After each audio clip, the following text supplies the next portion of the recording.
तोहे समझ नहीं आवेगा, तोहे समझ नहीं आवेगा, तोहे समझ नहीं आवेगा। बोलिए शंभू शेख बाबा की। बहुत बहुत धन्यवाद। सभी लोग अपना स्थान ग्रहण कर लेंगे।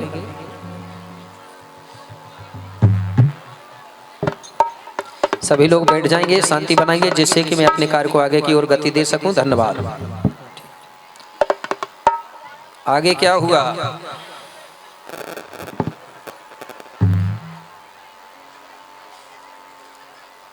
अब जो भीमाल पेन बाबा है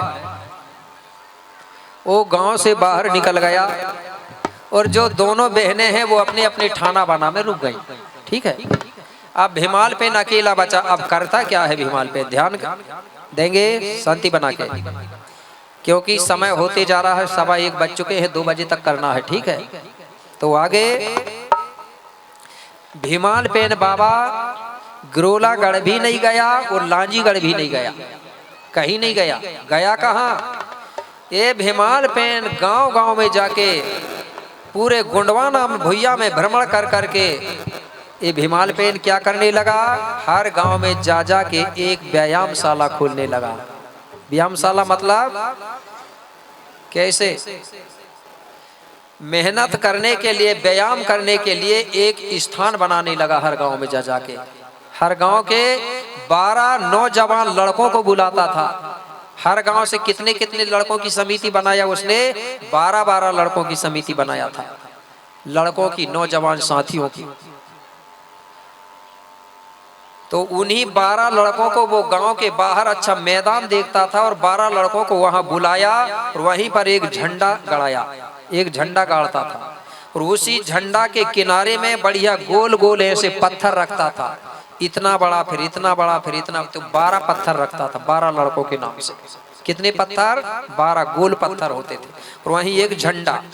फिर भीमाल पेन उन 12 लड़कों को सुबह सुबह वहां बुलाता था और बुला करके 12 ही लड़कों को फिर यंत्र मंत्र तंत्र सिखाता था। साथ में तीर चलाना, तलवार चलाना, मुष्टिक प्रहार करना, मल्ल युद्ध करना, योग करना, कुश्ती खेलना, ये सारी विद्याएं सिखाता था 12 लड़कों को।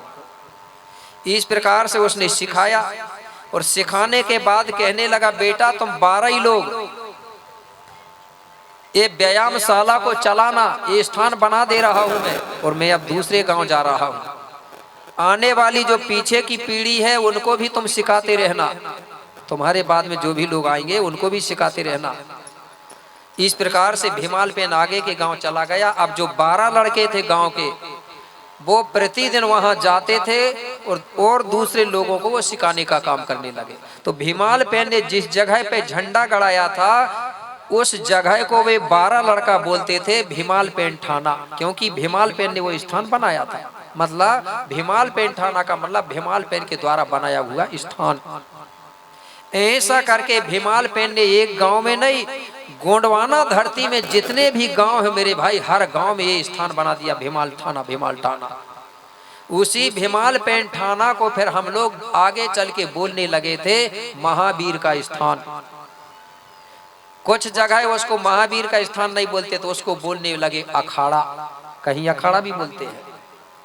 अब धीरे धीरे अखाड़ा शब्द भी खत्म होते जा रहा है, महावीर भी खत्म होते जा रहा है, भीमाल पेन ठाना तो हो ही गया था। अब उसका नाम बदल रहा है। तो क्या बदल रहा है अब हमारे गोंड लोग उसको? अब बन रहा है वहां मंदिर। बन रहा है कि नहीं बन रहा है? किसका? हनुमान मंदिर। अब बताइए मेरे भाई, हनुमान मंदिर बन जाएगा तो गोंडों का कल्चर खत्म होगा कि नहीं होगा? होगा कि नहीं होगा? मंदिर बनेगा तो आपका कल्चर खत्म होगा। भीमाल पेन कोई अखाड़ा बोलेगा ना महावीर बोलेगा, हनुमान। कौन सा हनुमान की बात करेंगे फिर लोग? हमारे आने वाली पीढ़ी किसको बोलेगी हनुमान? वही रामायण वाला हनुमान बोलेगी, जबकि उस समय रामायण भी नहीं थी। तो भीमाल पेन जो है वो अलग है मेरे भाई, और रामायण में जो हनुमान आया है वो अलग है मेरे भाई। आगे चल के यही भीमाल पेन बन गया। कौन बना? यही इसी को हम कुंवारा भीमाल पेन बोलते हैं। इसका जो असली स्थान है महाराष्ट्र राम तहसील में है स्थान इसका। देखे है किसी ने? कुंवारा भीमाल पहन करके जाना जाता, देखे कोई गए हैं क्या? 12 सिवनी आज भी बहुत बड़ा स्थान है, बहुत बड़ी मूर्ति है। मैंने ये भी सुना हूं कि जो डॉक्टर भीमराव अंबेडकर है उसकी माँ ने वही कुंवारा भीमाल पेन में जाके मिन्नत किया था बच्चे के लिए, संतान के लिए। उसी कुंवारा भीमाल पेन की कृपा से भीमराव अंबेडकर जी का जन्म हुआ था, इसलिए उसका नाम भीमा रखा गया था। ठीक है। तो ये बहुत बड़ा पहलवान था जो कुंवारा भीमाल पेन है ना, ये बदल वर्षा बिजली गाज का देवता होता, जो ओला गिरते हैं कि नहीं, उनको रोकने की क्षमता थी इसमें। हमारे जो गार पगारिया नाथ बाबा होते हैं उसी का धुआई लगाया जाता था, जिससे हमारे भूमिका बेगा लोग जो गिरते हैं ना, ओला गिरते, उनको भी रोक लेते हैं या एक रास्ता से निकाल देते थे। वो ताकत थी उसमें। अब इसको जबरदस्ती परिवर्तन करवा रहे गोंड लोग, उनकी गलती नहीं है, गोंडों की गलती है। अगर हनुमान बनेगा तो मंदिर बनेगा, जब मंदिर बनेगा तो वहां पुजारी कौन बैठेगा, विचार करो आगे चल के। अभी तो कुछ नहीं होगा, आगे चल के जब पुराना होगा तो वो किसका प्रमाण करेंगे? जबकि महावीर की पूजा करने के लिए एससी भी जा सकता है, ओबीसी भी कोई भी जाके खुद पूजा कर सकता है, लेकिन जब हनुमान बन जाएगा तो आपको पूजा करने का अधिकार नहीं रहेगा, सिर्फ घंटी बजाने का अधिकार रहेगा। ठीक है। अगर किसी को अगर मंदिर बना रहे, हनुमान जमा रहे हैं, तो उसको बोल दो भाई अलग कर, दूसरी जगह रख लो, बना लो, लेकिन उसका जगह पे नहीं, क्योंकि नाम परिवर्तन नहीं करना है। ठीक है। तो इस प्रकार से मेरे भाई भीमाल पेन समाज की सेवा करने लगा, व्यायाम करने के लिए साधन बनाने लगा। हर गांव में उन्होंने ये अखाड़ा तैयार कर दिया और वो घर नहीं गया।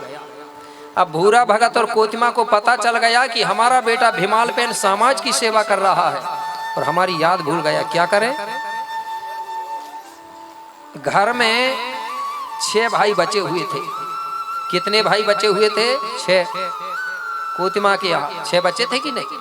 वो एक दिन 6 भाइयों को बुलाकर कोतिमा और भूरा भगत कहने लगे, बेटा 6 भैया सुनो, तुम्हारे बड़े भैया भीमाल पेन गुंडवाना भुइया में गांव-गांव में जाके व्यायाम करने के लिए एक साधन बना रहे हैं, अखाड़ा बना रहे हैं, तुम जाओ बोले, और तुम्हारे बड़े भैया भीमाल पेन को ढूंढ के लाओ बोले। 6 भैया तैयार हो गए। ये तो नहीं है, निवेदन है, अगर कोई आदमी पिए होंगे तो मेरे मंच में मत आना, ठीक है ना? क्योंकि अगर मंच में आओगे तो गलती आप कर रहे हो, मैं नहीं कर रहा हूँ। अगर कोई परेशानी होगी मेरे जाने के बाद में तो ये मत कहना कि गुरुजी के यहाँ गए थे यार हम ऐसे होने लगे, ठीक है ना? क्योंकि गलती आप कर रहे हो, मैं नहीं कर रहा हूँ। अगर आप यहाँ भी आओगे तो कुछ ना कुछ परेशानी हो सकती है आपको, ठीक है ना? इसलिए आ गए हो, कोई बात नहीं, शांति बना के सुन लो तो कोई जानेगा भी नहीं, ठीक है ना? बोलिए शंभू बाबा की। अब 6 भाई निकल गए अपने भीमाल को ढूंढने, ठीक है ना? और माता पिता ने कह दिया था कि बेटा बोले कहीं ना कहीं से भीमाल भैया को ढूंढ के ही लाना, खाली हाथ मत आना। अब 6 भैया ढूंढने गए, गांव-गांव में पता करे तो गांव में क्या मिला? भीमाल पेन ने जो अखाड़ा बनाया था, तो भीमाल पेन थाना बनाया, वो मिलता था। गांव के लोगों से पूछते थे तो गांव के लोग कहते थे हाँ भीमाल आया था, लेकिन बोले बहुत दिन पहले हमारे गांव से चला गया, बोले आगे के गांव जाके पता करो। अब 6 भाई आगे के गांव जाके पता करते हैं, वहां के लोग भी यही बताते हैं आया था लेकिन हमारे यहाँ नहीं है, आगे गया है। मेरे भाई 6 भाई गांव-गांव जाके पता कर करके परेशान हो गए, लेकिन भीमाल बाबा का कहीं पता नहीं चला। 6 भाइयों ने संकल्प कर लिया कि जब तक हमें अपना बड़ा भैया भीमाल नहीं मिलेगा तब तक हम घर नहीं जाएंगे, जब हमको हमारा भैया मिलेगा तभी हम घर जाएंगे, ये संकल्प कर लिया। तो बोले जब तक क्या करेंगे? 6 भाई कहने लगे एक काम करो, जब तक भैया नहीं मिलेगा तब तक हम भी समाज की सेवा करेंगे जैसा भैया हमारा कर रहा है। तो बोले कौन सी सेवा करेंगे? तो जो हिरवा भैया है वो जाटवा भैया से कहने लगा, सुनो जाटवा भैया, हम एक काम करेंगे समाज के लिए। बोले क्या? तो हिरवा जाटवा से कहता क्या? हिरवा बोलो सुनो जाटवा, क्या बोला? हेरवा बोलो सुनो जाटवा नदी और ताल बनइए, जब तक मिले न भीमल भैया तब तक पता लगाइए।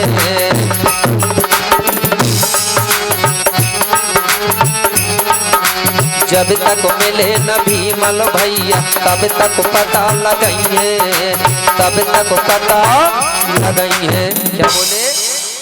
हम समाज के लिए पानी पीने की व्यवस्था करेंगे, क्योंकि हमारी समाज पानी तो पीती है लेकिन गर्मी के लिए कोई व्यवस्था नहीं करती है। हमारे लोग तालाब बनाना नहीं जानते थे, उस समय कुआं खोदना नहीं जानते थे, जैसे जानवर नहीं जानते ना। अगर कहीं भरा हुआ पानी मिल गया नदी में कहीं तो उसी को पी के प्यास बुझाते थे, लेकिन तालाब कुआं हमारे लोग नहीं बनाते थे उस समय, क्योंकि ज्ञान ही नहीं था। तो सबसे पहले मेरे भाई क्या हुआ?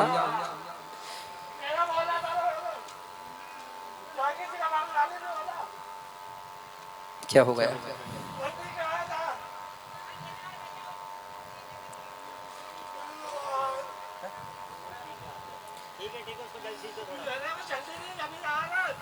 वो पानी छिड़क दे रहा महुआ का पानी वाला, ठीक है।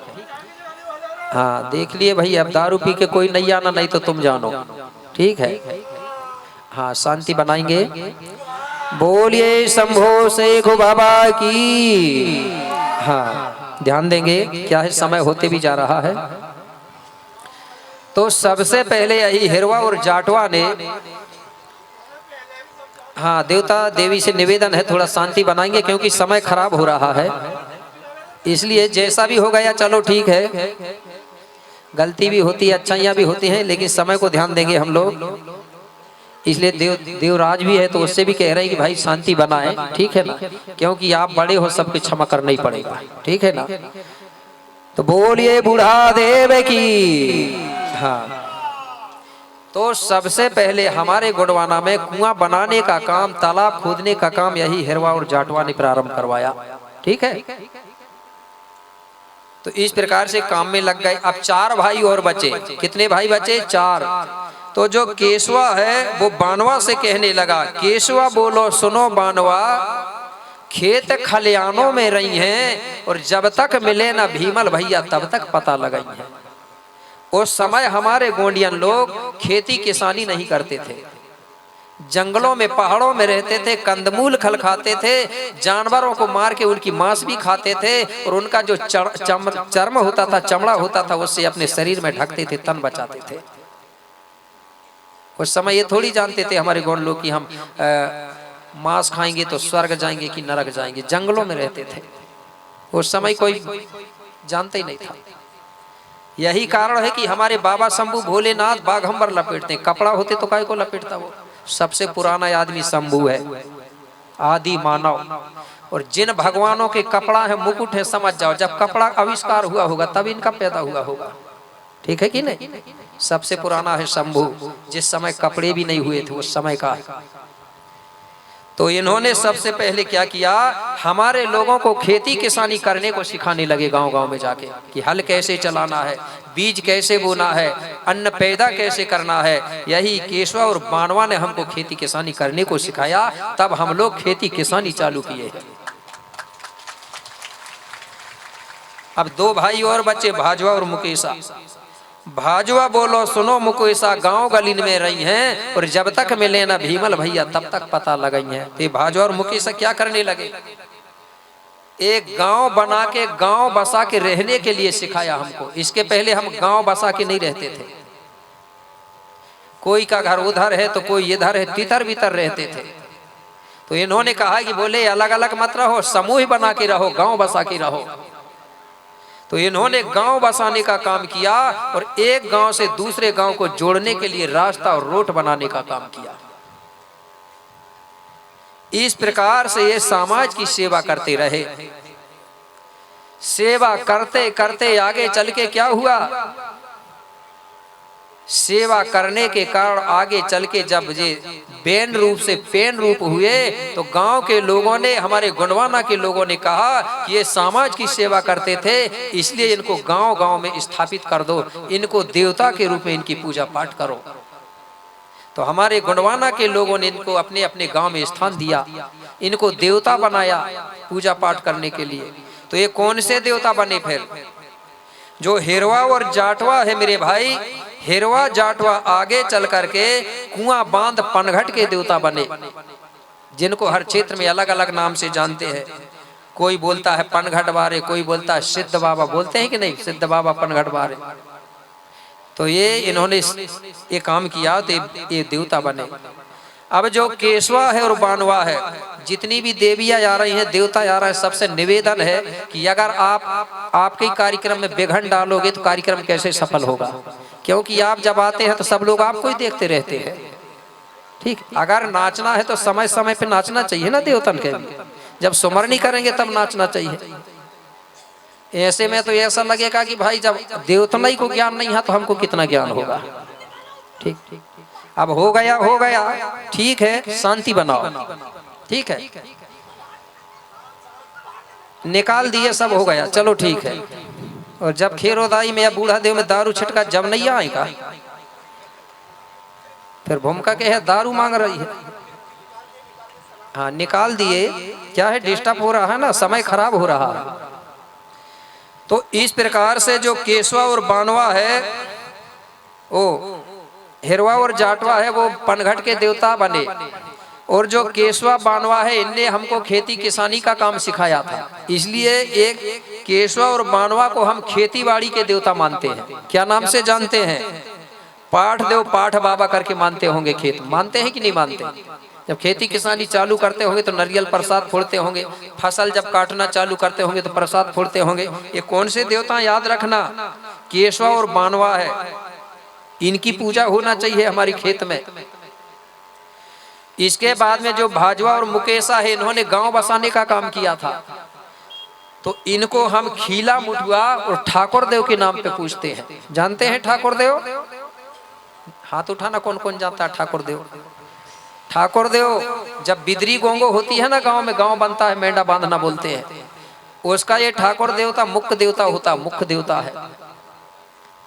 तो ये हमारे गांव में रहता है। आप भ्रमित मत हो जाना, नहीं तो मैंने कहा ठाकुर देव को कौन जानता है तो आप कहने लगे गुरुजी हम जानते हैं वृंदावन का कृष्ण ठाकुर, वो ठाकुर अलग है और गोंडों का जो ठाकुर अलग है। तो हमारे ठाकुर को हम मानेंगे, जिनका वो ठाकुर वो मानेंगे। नहीं, हमारे लोग हमारे को तो छोड़ देते हैं, दूसरे के पीछे दौड़ रहे हैं। हमारा पुरखा, हमारा ये ठाकुर है गांव का, और वो उनका पुरखा वो अलग है। अपने अपने पुरखाओं को मानिए, मैं ये नहीं कह रहा हूं कि मत मानो, जिसका पुरखा जो है वो उसको माने। हमारे लोग हमारे पुरखाओं को छोड़ देते हैं और दूसरे के पुरखाओं को मानते हैं। ठीक है ना, ये धर्म निरपेक्ष राज है। अपनी अपनी धर्म, अपनी अपनी संस्कृति, अपनी अपनी भाषा, अपने अपने पुरखाओं को मानने का सबका अधिकार है। ठीक है ना, हमारे को मानना। जानते हैं ठाकुर देव को? जान गए ना, ये ठाकुर देव खीला मुठुआ जो है अन्न धन का देवता कहलाता है, गौसार में रहता है। ठीक है ना, तो इस प्रकार से देवता बने कि नहीं? क्यों बने ये देवता? क्योंकि इन्होंने सिर्फ समाज की सेवा किया है। इन लड़कों ने, इन देवताओं ने कभी किसी से लड़ाई युद्ध नहीं किया है। अब बताइए, जो समाज की सेवा करेगा, जो किसी से लड़ाई ना करे, तो वो देवता बनेगा कि नहीं बनेगा? बनेगा ना। और जो आदमी अस्त्र शस्त्र लेके एक दूसरे को मारे, राजपाट छीने, उसको देवता कहेंगे क्या? हम विचार करो, वो देवता हो सकता है कि जो लड़ाई लड़ता है, लड़ाई झगड़ा करने वाला? लड़ाई झगड़ा करने वाला राजा हो सकता है, नेता हो सकता है, लेकिन देवता नहीं हो सकता। देवता वो होता है जो लड़ाई ना करे, सिर्फ सेवा करे। तो हमारे ये लड़कों ने सिर्फ सेवा किया है, लड़ाई नहीं किया है। इनके पास कोई अस्त्र है ना, तलवार है ना, कुछ नहीं है। ठीक है ना, तो देवता वो बनता है जो समाज की सेवा करता है। अब सबके सब नहीं आए। अब भूरा भगत को पता चला कि हमारे सातों बेटा समाज की सेवा में लगे हैं, कोई नहीं आ रहे, अब क्या करें, अब किसको भेजें? अब बची थी 5 लड़की और अब उनका नंबर लगाते हैं। 5 को बुलाए और कहने लगे, बेटा 5 बहनें सुनो, तुम्हारे जो बड़े भैया हैं वो समाज की सेवा में लगे हैं और हमारी याद भूल गए, उनको तुम जाओ और कहीं ना कहीं से ढूंढ के लाओ। पांचों बहनें कहने लगी ठीक है हम जाती हैं बोले, और हम ढूंढ के लाएंगे। बोले तुम भी याद रखना, खाली हाथ मत आना, लेके ही आना। बोले ठीक है। अब पांचों बहन निकल गई ढूंढने के लिए। गांव गांव में जाके पता करी तो गांव में जो भाइयों ने काम किया था वो काम का पता चलता था, लेकिन उनका पता नहीं चल रहा था। पांचों बहनों ने संकल्प कर ली कि हम क्या करें। बोले हमारे भाई जब समाज की सेवा कर रहे तो हम भी समाज की सेवा करेंगे। तो बोले कौन सी सेवा करेंगे। अब ये पांचों बहनें क्या सेवा कर रही हैं। जो पंडरी और पुंगार दाई है ना, दोनों ये अनाज को भंडारण करने लगी, अन्न धन को भंडारण करने लगी, मतलब अनाज को इकट्ठा करने लगी। क्यों कि हमारे गोंडवाना के लोगों को जब पानी गिरेगा तो खेत में बीज बोने की जरूरत पड़ेगी, तो हम अपने भंडार से इनको बोने के लिए बीज देंगे। क्योंकि ये लोग बीज नहीं रखते, जब बोनी का समय आ जाता तो इधर उधर ढूंढने लगते हैं। इसलिए इन्होंने अन्न धन का भंडार करने चालू किया। जब हमारे लोगों को बीज की जरूरत पड़ती थी तो पंडरी और पुंगारदाई अपने भंडार से उनको बीज देती थी बोने के लिए। तो इसकी शुरुआत करने वाली पंडरी और पुंगारदाई है, अन्न धन की देवी कहलाती है। इसी का धीरे धीरे विस्तार हुआ, बड़े बड़े गोदाम चल रहे हैं, बड़ी बड़ी बैंक चल रही है, लेकिन इनकी शुरुआत करवाने वाली पंडरी और पुंगारदाई थी। पहले हमारे गांव में कोठी होती थी नहीं, उसमें अनाज भंडारण किया जाता था। यही पंडरी और पुंगारदाई का देन है। तो ये पंडरी और पुंगारदाई याद रखना अन्न धन की देवी कहलाती हैं। जब अन्न धन की गोंगो होती है, पूजा होती है, तो किसके नाम से होना चाहिए। पंडरी और पुंगारदाई के नाम से। दीपावली के समय में करते हैं ना आप, लेकिन कुछ लोगों ने हमारे लोगों को भटका दिया। हम लोग दीपावली के समय में जो नया अनाज आता है उसकी पूजा करते थे। आता है कि नहीं नया अनाज। कपड़ा में रख लिए नया अनाज और एक कपड़ा में रख लिए पैसा, और हमारे घर के अंदर दिवाला शक्ति होती कि नहीं, पेन भीना, वहां रख के होम धूप करे। अनाज की पोटली अलग बनाए, उसको डाल दिए अनाज रखने वाली कोठी में, और पैसा डाल दिए पैसा रखने वाली तिजोरी में। अब हमारे लोग बुद्धू बन गए दूसरे के चक्कर में। कैसे। असली अनाज के बेचे कहाँ, दुकान में, और वो जो पैसा मिला तो वो पैसा लेके गए फिर दुकान, तो गए वहां तो एक ले आए पुतरिया। असली अनाज और पैसा देखे आ गए दुकान वाले को। तुमने लाए नकली पुतरिया, उसके रख लाए घर में, तुम कर रहे हो मट्टी की पुतरिया की पूजा, और वो दुकान वालों कर रहा हो पैसा की पूजा। अब संजय के पास रहे, किसके पास रहेगी। असली कौन सी लक्ष्मी, माटी वाली है कि फिर खाने वाली है। अनाज है असली का, फिर मूर्ति है। भूख लगेगी तो मूर्ति को थोड़ी खाओगे। उसने चूतिया बनाया है कि मेरे पास असली लक्ष्मी कैसे आएगी।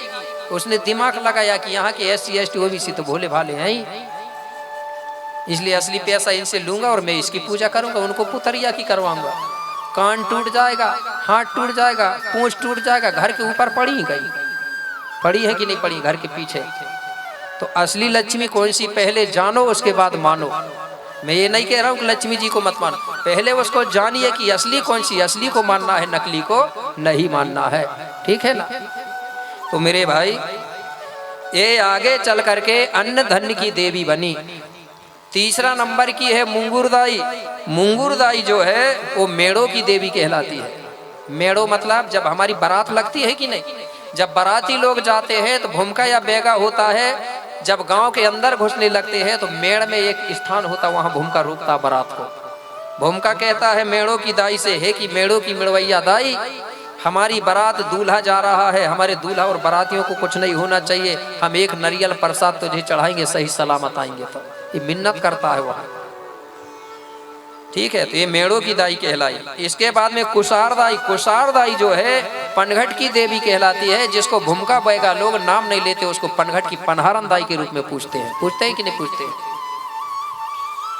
इसके बाद में पांचवें नंबर की दाई चुड़ूर दाई, मतलब छोटी बाई। ठीक है, इसने क्या सीखा था सबसे ज्यादा, बताया था कि नहीं, आयुर्वेदिक का ज्ञान सीखा था, जड़ी बूटियों का ज्ञान सीखा था। तो ये क्या करती है चुड़ूर दाई, ये भी हर गांव में जा जाके 8 महिलाओं की समिति बनाती है। कितनी महिलाओं की बनाती है, 8। भीमाल पेन ने बनाया था 12 लड़कों की। अब ये समिति बनाती है और गांव के बाहर एक नीम का पेड़ देखती है। काहे का पेड़? नीम का पेड़। उसी नीम के पेड़ के नीचे 8 महिलाओं को बुलाती है और नीम के पेड़ के नीचे बैठ करके 8 महिलाओं को प्रशिक्षण देती है, जड़ी बूटी का, पेड़ पौधों के बारे में बताती है, आयुर्वेदिक के बारे में बताती है और कहती है कि बेटा इसके बाद में मैं मतलब तुम्हें प्रशिक्षण देके, ट्रेनिंग देके मैं दूसरे गांव चली जाऊंगी। तुम लोग अगर गांव में कोई बीमार होंगे तो उनसे पेड़ पौधा जड़ी बूटी से उनका इलाज करना और दूसरी महिलाएं जो जड़ी बूटी के बारे में सीखने को चाहेंगी तो इसी नीम के पेड़ के नीचे से उनको भी ये चीज़ की ट्रेनिंग देते रहना, क्योंकि उस समय स्कूल नहीं थे, पेड़ ही के नीचे सिखाया जाता था। तो वो नीम के पेड़ के नीचे बिठा के उनको सिखाती थी। तो महिला कितनी थी? 8। तो उन महिलाओं को सबसे पहले ये चुडूरदाई ने नीम के पेड़ के बारे में ज्ञान दिया था। सबसे पहले नीम के बारे में ज्ञान दिया। तो नीम की जो प्रजातियां होती हैं लगभग 8-9 प्रकार की होती है कि नहीं नीम के। अब कड़वी नीम को तो सभी लोग जानते हैं कि नहीं जानते? मीठी नीम भी जानते हैं, महानीम भी जानते हैं जिसका पेड़ सफेद होता है, भुई नीम भी जानते होंगे, पुराने भूमि लोग जानते हैं कि नहीं? भुई नीम जो बहुत कड़वी होती है, मलेरिया में काम पड़ती है। तो इस प्रकार से वो 8 महिलाओं से 8 प्रकार की नीम बुलवाती थी, उनकी छाल बुलवाती थी, पत्ती बुलवाती थी, जड़ बुलवाती थी और सबको बढ़िया अलग अलग सुखा के पाउडर बना के और 8 ही प्रकार की नीम को पूरा मिक्स करती थी, पाउडर बनाती थी और बताती थी अगर किसी को बुखार आ जाए तो इसका 1 चम्मच सुबह खाली पेट देना और उसके बाद में गर्म पानी पिला देना, तो बोले ये बीमारी ठीक हो जाएगी। कहती थी मतलब हर प्रकार की बीमारियों में काम पड़ती है। अगर 8 प्रकार की छाल मिला लोगे आप और उस छाल का पाउडर को पानी में पियोगे मेरे भाई, तो कई प्रकार की बीमारियां दूर होती हैं उससे। अगर 8 प्रकार की नहीं मिल रही है तो 4-5 प्रकार की भी मिल जाए तो उतने में भी काम हो जाए, और वो भी ना मिले तो 1 प्रकार की नीम में भी काम हो जाता है। होता है कि नहीं होता? तो इस प्रकार से उसने इसका प्रशिक्षण दिया। तो हर गांव में जा के उसने 8-8 महिलाओं की समिति बनाई थी। किसने? चुडूरदाई। और हर गांव में एक स्थान बना दिया था नीम के पेड़ में। तो जो नीम के पेड़ के नीचे जो स्थान बना था तो वो 8 जो महिलाएं हैं किसी को भी अगर दवा देती थी तो वही पेड़ के नीचे जहां वो चुडूरदाई का स्थान बना था वहां बैठ के वो दवा देती थी और कहती थी कि ठीक हो जाओगी तो अपनी इच्छा अनुसार हमारी चुडूरदाई का जो स्थान है वहां प्रसाद चढ़ा देना और इच्छा अनुसार जो भी अन्न धन देना है दे देना। तो वो क्या करते? मांगते नहीं थे वो। फिर हमारे लोग ठीक हो जाते थे तो वहाँ नारियल प्रसाद चढ़ाते थे और जो दवाई देने वाली होती थी उनको मेहनताना के रूप में कुछ पैसा देते थे, इससे उनका वो परिवार चलाती थी इच्छा अनुसार। ठीक है, लेकिन हमारे भूमि का लोग मांगते नहीं थे। ठीक है, और कहते थे कि अगर मांगेंगे तो हमारी दवा नहीं लगेगी, ऐसा बोल देते थे। तो इस प्रकार से वो चलते रहा। कुछ दिनों के बाद में चुडूरदाई जो है कुछ दिनों के बाद में बेन रूप से पेन रूप हो गई। तो 8 महिलाओं ने अपने अपने गांव में उसका स्थान बना दिया। उसी को बोलते थे चुडूरदाई बोलते थे, लेकिन उसको हम डायरेक्ट नाम नहीं लेते। हमारी क्या बोलने लगे? उसको गांव की देवी है इसलिए उसको बोलने लगे खेरोदाई। क्या बोलने लगे? खेरोदाई। खेरो भी बोलते हैं कि नहीं गाँव को? तो गाँव की दाई है तो खेरोदाई बोल दी है, लेकिन उसका असली जो नाम था वो था चुडूरदाई। तो वो खेरोदाई बन गई। इसके बाद में समय बीतते गया जो हर गांव में 8-8 सेविकाएं थी खेरोदाई की, वो भी कुछ दिनों के बाद में वे भी पेन रूप हो गई। तो हमारे गांव के लोगों ने वो 8 सेविकाएं हैं उनको भी खेरोदाई के आसपास उनका भी स्थान बना दिया। तो खेरोदाई और सेविकाएं मिलके कितनी हो गई? 9 हो गई कि नहीं हो गई? तो 8 सेविकाएं हैं, उनकी गुरु है चुडूरदाई, इसलिए गुरु और सेविकाएं मिलके हुई 9। लेकिन चुडूरदाई खेरोदाई की बहन सगी कितनी है? 5 है कि नहीं है? सगी बहन है 5। इसलिए आज भी ये देखने को मिलता है जब आप लोग जवारे बोगे बारी बोलते हैं, क्या बोलते हैं ना जवारे बारी जवारे। तो आप लोग जब जवारे बोगे मेरे भाई तो ऊपर नींबू कितने टांगते हैं? 8 टांगते हैं कि 9? 5 टांगते हैं कि नहीं टांगते? 5 क्यों टांगते हैं? क्योंकि जो खेरोदाई है वो सगी बहन है 5, उन 5 के नाम से नींबू टांगा जाता है। नींबू भी टांगते हैं, और जैसे ही पंचमी आती है तो पंचमी भी मानते हैं कि नहीं मानते? तो पंचमी क्यों मानते हैं? इसलिए मानते हैं क्योंकि वो सगी बहन जो है वो 5 हैं। तो पंचमी के दिन ये 5 बहनों की गोंगो होती है, पंडरीदाई, पुंगुरदाई, मुंगुरदाई, कुशारदाई, चुलूरदाई। इसके बाद में मुख्य पूजा फिर होती है अष्टमी को। होती है कि नहीं होती? नहीं तो 9 है तो नौमी को होना था ना। कब होती है? अष्टमी को। अष्टमियों को किसकी पूजा होती है? जो खेरोदाई की सेविकाएं थी 8, उनकी सेवा होती है। केकाशनी, सतवाहिनी, शीतला, दंतेश्वरी, महामाई, चितावर, बमलई, तपेश्वरी, ये नाम से होती है उनकी पूजा। ठीक है ना, अष्टमी को। अब अष्टमी के पूजा के बाद में 9वां दिन कोई पूजा नहीं होती। 9वां दिन में जमारे ठंडी हो जाती है। 9 देवी है, फिर 9वां दिन क्यों नहीं होती? क्योंकि 8 सेविकाओं की अष्टमी को हो गई, पंचमी को 5 की हो गई, अब बचा कौन? तो उसकी पूजा होगी। और जब जवारे बोते हैं उसके बाजू में बांस के ऐसे रहते हैं ना, तोरन क्या बोलते हैं इधर, अग्गाशिया भी बोलते हैं। एक तरफ 2 होता है, एक तरफ 3 होता है कि नहीं? वो किसके नाम पे बोते हैं? कुछ लोगों ने हमको बहका दिया है, कुछ लोगों ने कहे, एक बार पूछा मैंने किसके नाम से, बोले 5 पांडवों के नाम से बोते हैं। मैंने बोला कौन से पांडवा? बोले अर्जुन, नकुल, सहदेव। मैंने बोला इनके नाम से गोंड नहीं बोते, ये तो बाद की बात है कि नहीं? अर्जुन, नकुल, सहदेव वाली बात। इसके पहले भी जमारा बोया जाता था। तो बोले किसके नाम से? तो मैं बता रहा हूँ, गोंडी संस्कृति में ये जो 5 है, एक तरफ 2 और 3, ये बोते हैं गोंडी भूमिकाओं के नाम से। कौन से भूमिका? मैंने कल बताया था ना, नारायण सूर भूमिका, कोलासूर भूमिका, हीरा ज्योति भूमिका, मानको सुंगाल भूमिका और तुरपुराय भूमिका, जिनके नाम से कलश रखी गई है अभी। ठीक है ना? ये 5 भूमिका 5 तत्वों के रूप में पूजनीय है। अब भूमिका कहेंगे तो नारायण सूर, कोलासूर, हीरा ज्योति, मानको सुंगाल, तुरपुराय बोलेंगे, और तत्व कहेंगे तो जल, वायु, अग्नि, आकाश और पृथ्वी का रूप माना गया है। ठीक है ना? तो इस प्रकार से सबने सेवा किया मेरे भाई। सेवा करते करते आगे चल के देवता बन गए। तो जिसको देवता बनना है तो लड़ाई झगड़ा नहीं करना है। ठीक है ना? सिर्फ समाज की सेवा करना है।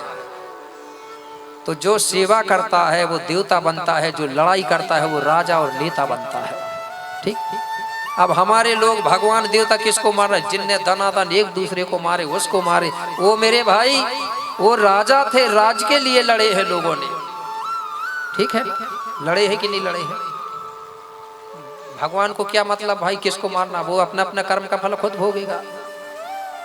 5 हैं असली देवता, धरती, जल, वायु, अग्नि और आकाश। तो 5 देवता कभी किसी से दुश्मनी नहीं रखते। कि रखते हैं? किसी से दोस्ती भी नहीं रखते हैं, किसी से ऊंच नीच का भेद भी नहीं रखते हैं कि ये नीच है तो मेरे में नहीं नहाएगा। ये 5 देवता है असली देवता। फड़ापेन इन्हीं को बोलते हैं, पंच तत्व फड़ापेन। ठीक है ना? इन्हीं के हाथ पांव नहीं है, हाथ नहीं, पांव नहीं, नाक नहीं, रेखा, और अपनी तुपनी कौन चलाई। बड़े बड़े महात्माओं ने भी इनको जन्म लेते नहीं हुए नहीं देखा, और ये चलते हैं फिरते। इन्हीं को कहा गया है कि नहीं, बिन पग चला ही सुनहि बिन कान्हा। यही देवता है बिना पांव वाले, बिना हाथ वाले जो चलते हैं। लेकिन लोगों ने घुमा फिरा के हाथ पांव वालों को बता दिया दुनिया में कि ये है भगवान करके। अगर जन्म लिए हुए लोग हाथ पांव वालों को मानोगे ना, तो दुनिया में इतने भगवान हो गए हैं कि सुबह से लेकर शाम तक भी पूजा करोगे ना तो संख्या खत्म नहीं होगी जन्म लिए भगवानों की। ठीक है? महापुरुष हो सकते हैं, महापुरुष हो सकते हैं, ठीक है, लेकिन भगवान देवता नहीं हो सकते। क्योंकि हमारी समाज में जो जिंदा होता है वो पूजनीय नहीं होता। कई लोग यहाँ आते, मैं 2-3 बार होगा बोलते, जिंदा आदमी की आरती नहीं किया जाता, इसलिए मेरी आरती मत करना। ठीक है ना? सिर्फ सम्मान किया जाता है। आप आरती घुमाने लगते हो, मैं कोई देवता थोड़ी हूँ। हाँ, मर जाऊंगा, मृत्यु हो जाएगी तो मैं देवता बन जाऊंगा, फिर भली घुमा लेना। हमारे गोंड लोग मरने के बाद देवता बनते हैं कि नहीं बनते? और आखिरी एक बात बता दो, गोंडी संस्कृति के जो पुरखा मरते हैं, कई बार इसलिए बता रहा हूं बार बार, क्योंकि हमारे गोंड लोग नरक स्वर्ग के चक्कर में लगे हैं। कोई मुंडन हो रहे हैं तो कोई गंगा जली करवा रहा है, तो कोई इलाहाबाद जा रहा है, दुनिया का दंड फंद कर रहा है। इसी को मैंने बोला था ना, जियत बाप को दंगम दंगा और मरे बाप को ले जा रहे हैं गंगा। ठीक है? तो हमारे जो पुरखा जब मरते हैं तो उनको हम बूढ़ा देव बनाते हैं। क्या बनाते हैं? बूढ़ा देव। हम उनको बैकुंठ स्वर्ग नहीं भेजते।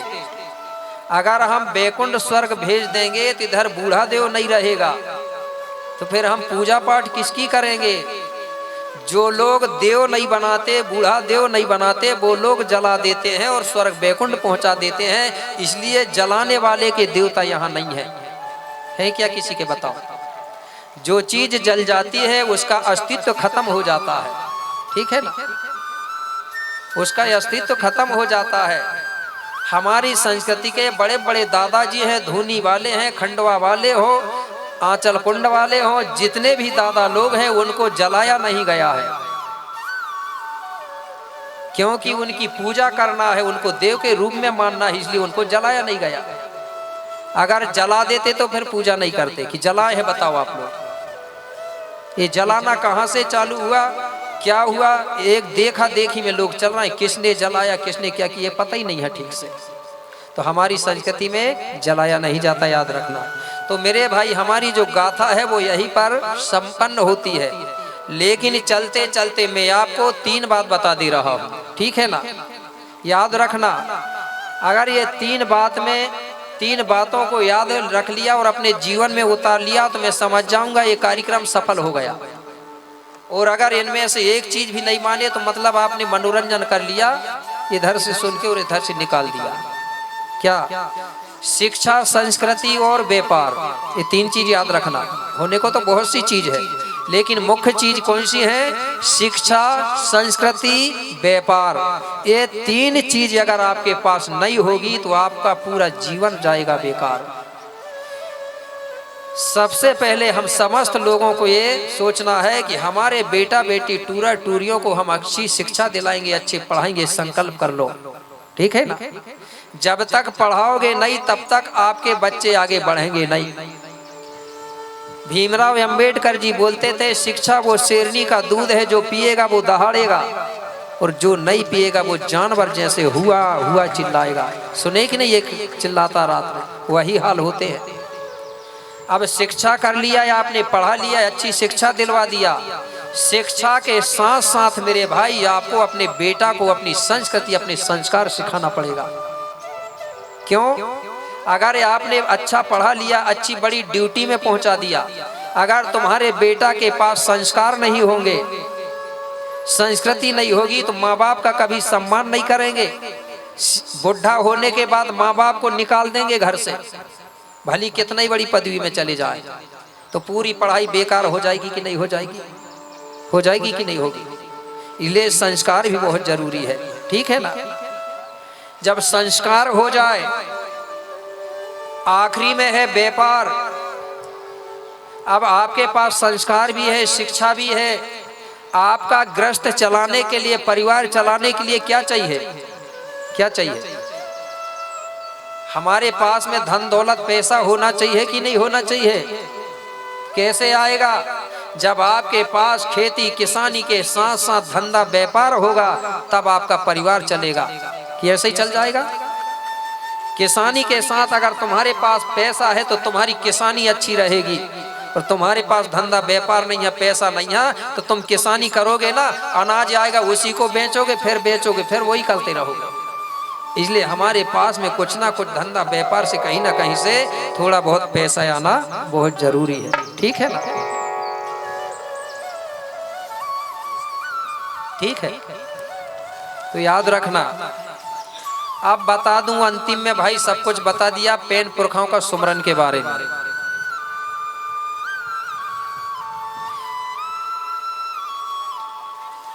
आप लोग